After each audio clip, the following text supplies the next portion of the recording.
Hello दोस्तों, आप सभी का स्वागत है हमारे यूट्यूब चैनल ऑनलाइन लर्निंग में। और आज हम बेसिकली बात करने वाले हैं कि एसआर आने के मेजरली क्या क्या कारण रहते हैं और स्पीड का जो है प्रॉब्लम आती है हमारे कस्टमर्स को, तो किन वजह से आ सकती है। तो उनको अगर हम फर्स्ट रोल पहले ही इन चीज़ों को रिजोल्व करके चले तो स्पीड की उनको प्रॉब्लम ना आए। तो ऐसा हमें क्या करना चाहिए, उन सभी को हम इस वीडियो के माध्यम से आज सीखेंगे।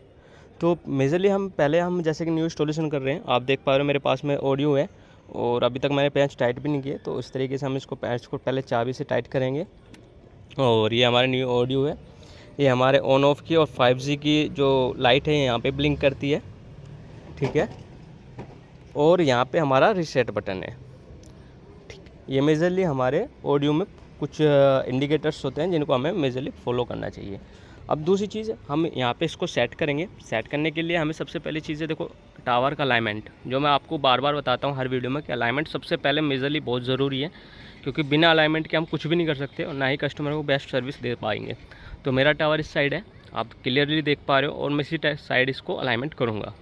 तो ये मुझे कैसे पता चला है कि ये पता चलता है हमें JPW के थ्रू। जो हमारे JPW में हमारे पास में as a engineer call assign होती है, तब हमें डायरेक्शन पर चेक करने के लिए उसमें सॉफ्टवेयर का फंक्शन आता है, कॉलम आता है, उसके थ्रू हम इसको चेक कर सकते हैं कि किस डायरेक्शन में हमारा टावर है।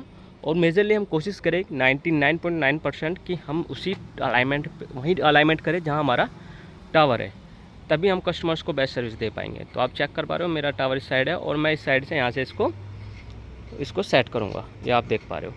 तो सेट करने के बाद मैं आपको दिखाता हूँ किस तरीके से सेट होकर आपको अलाइनमेंट होगा, और फिर हम आपको बताऊंगा कि मेजरली क्या क्या प्रॉब्लम्स आते हैं और कैसे हमें उस प्रॉब्लम्स को स्टार्टिंग से ही इसको क्लियर करना है, जिससे कि हम कस्टमर्स को ये जल्दी से जल्दी ये इशू कभी ना आए।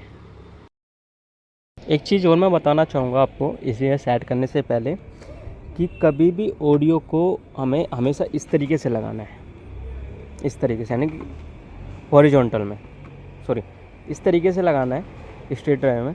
कभी भी ऑडियो को टावर को इस तरीके से ना लगाएं। कुछ इंजीनियर्स ऐसे होते हैं कि ऑडियो को इस तरीके से सेट कर जाते हैं और बाद में कहते हैं कि सर आपका क्लियर है, टावर इस साइड ही है और आपको अच्छा सिग्नल मिलेगा, आपकी स्पीड अच्छी आएगी, बट वो चीज़ में नहीं आती, वो प्रॉब्लम्स आती है आगे चल के।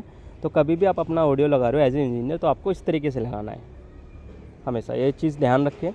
मैं कस्टमर से भी रिक्वेस्ट करूँगा, जो कस्टमर आप इंस्टॉलेशन करवा रहे हो अपने घर पे, तो उस इंजीनियर को देखे कि ऑडियो किस तरीके से लगा रहा है, वो इस तरीके से लगा रहा है या इस तरीके से लगा रहा है, तो उसको क्लियरली मना कर दो, क्योंकि इस तरीके से ऑडियो ना लगाएं, प्लीज़ इस तरीके से ऑडियो लगाएं, ठीक है। इस तरीके से ऑडियो हमेशा अपना ऑडियो लगाइए। अब पहला कारण है हमारा स्पीड की प्रॉब्लम्स का अलाइनमेंट, जो कि हमने सही तरीके से कर दिया है, आप देख पा रहे हो। दूसरा कारण है हमारा कनेक्टर में स्पाइक आना, ये आप कनेक्टर देख पा रहे हो। कनेक्टर में जो ये हमारे तांबे के जो, ये आप देख पा रहे हो, अगर मैं थोड़ा सा जूम करके आपको दिखाऊं इस तरीके से, तो इनमें क्या है, कभी कभी काफ़ी 1-2 मंथ बाद जर आने लगता है थोड़ा सा। तो वो हमें या तो साफ़ करना पड़ता है, साफ़ ना हो तो अगर उसको, तो कनेक्टर हमें चेंज करना पड़ता है। अगर ऐसा नहीं करते तो हमारा उसमें या तो कभी कभी वो रेड बिलिंग भी करने लगता है ऑटोमेटिकली कस्टमर्स का, और चलना बंद हो जाता है, या फिर स्पीड बहुत कम आने लगती है।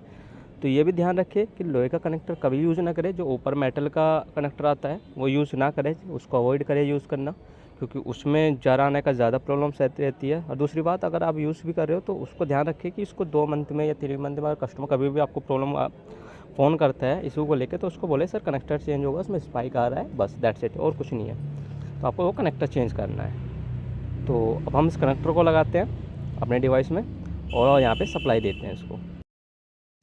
अब हम तीसरे कारण की बात करते हैं कि तीसरे कारण की वजह से हमारे ऑडियो में जो प्रॉब्लम्स आती है, मतलब स्पीड की जो इशू आती है हमारे कस्टमर को, किस कारण की वजह से आती है।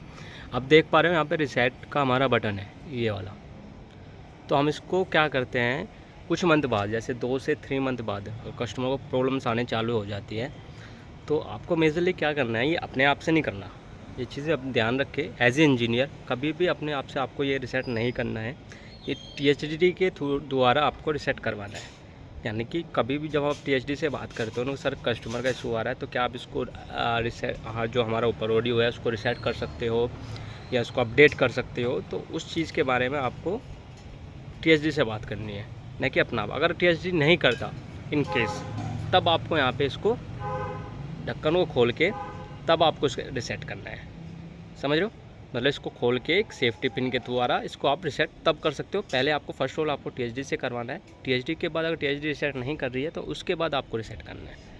बट वो चीज़ें प्रोसीजर होता है 3 से 4 मंथ के बाद। अगर स्पीड का ज़्यादा इशू आ रहा है कस्टमर्स को और आप इसको नॉर्मली कनेक्टर भी आपने चेंज कर दिया, डायरेक्शन भी आपकी सही है और फिर भी आपको कस्टमर्स की प्रॉब्लम सेम है, तो आपको इसको रिसेट करके आप एक बार ट्राई कर सकते हो। ये हमारा तीसरा कारण था। ऑडियो है और इसमें मेजरली क्या है कि ये मैं पीछे से आपको दिखा देता हूँ। ये चीज़ें हैं इसमें आप देख पा रहे हो, देखो अपडेट का छोटा सा ये सिंबल, ये रिसेट का है। जैसे कि हमने ऊपर देखा था अपना ऑडियो में, ये ऑडियो में रिसेट का है। सेम वही चीज़ें हैं कि आपको जब भी स्पीड्स का इसको आता है, कनेक्टर आपने चेंज कर लिया, अलाइनमेंट चेंज कर लिया, ऊपर का रिसेट कर दिया, फिर आपको सेम नीचे का भी रिसेट करना है। दोनों एक साथ रिसेट करने हैं, तभी आप कस्टमर्स का प्रॉपर रिसेट कर पाओगे सारा। ये चीज़ें आपको अपडेट करते बाद ध्यान रखनी है कि जब आप अपडेट कराओ तो ऊपर का और नीचे का दोनों चीज़ें अपडेट कराना है टीएचडी के थ्रू। एक बार बात कर लेना कि मैम या सर जो भी आप टीएचडी से बात कर रहे हो कि सर प्लीज़ इसको अपडेट कर दीजिए दोनों फ्यूचर। 2 मंथ से 3 मंथ हो गया कस्टमर्स को पुराना कनेक्शन है और ये अभी तक अपडेट नहीं हुआ है, तो वो अपडेट कर देंगे अपने सिस्टम के थ्रू, जिससे कि कस्टमर का स्पीड का इशू रिजॉल्व हो जाएगा। तो मेजरली कुछ ये कारण थे स्पीड के, जो कस्टमर्स को स्पीड का प्रॉब्लम्स आता है तो उसको हम रिजॉल्व कर लेते हैं। तो आज की वीडियो में सिर्फ इतना ही। मिलते हैं फिर नेक्स्ट वीडियो में किसी और टॉपिक के साथ, किसी और प्रॉब्लम्स के साथ। तब तक के लिए जय हिंद, जय भारत।